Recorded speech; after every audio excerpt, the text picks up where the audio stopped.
आज शिवराज्याभिषेक दिन सोहळा किल्ले रायगडावर शिवभक्तांची मोठी गर्दी। संभाजीराजेंच्या उपस्थितीमध्ये विशेष कार्यक्रम।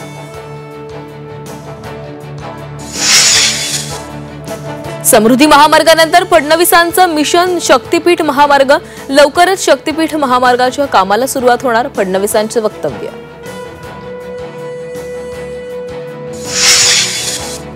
एकनाथ शिंदेंच्या ठाण्यात आज भाजपच्या प्रमुख पदाधिकाऱ्यांची बैठक। बावनकुळे रवींद्र चव्हाण उपस्थित राहणार। स्थानिक स्वराज्य संस्था निवडणुकांबाबत चर्चा होणार। पंतप्रधान नरेंद्र मोदी आज जम्मू काश्मीर दौऱ्यावर। जगातील सर्वात उंच चिनाब रेल्वे पुलाचं उद्घाटन करणार। ऑपरेशन सिंदूर नंतर मोदींचा पहिलाच जम्मू काश्मीर दौरा। रिझर्व्ह बँकेचं पतधोरण आज जाहीर होणार। रेपो रेटमध्ये पाव टक्के कपात होण्याची शक्यता। गृह कर्जदारांचं आरबीआयच्या बैठकीकडे लक्ष।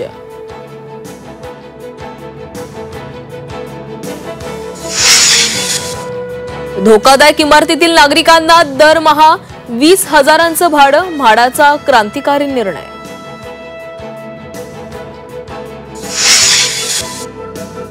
राज्यातील काही भागात पुढील 2 ते 3 दिवस विजांसह वादळी पावसाची शक्यता। मराठवाडा आणि विदर्भामध्ये सतर्कतेचा इशारा, तर राज्याच्या उर्वरित भागात हलक्या ते मध्यम सरींचा अंदाज।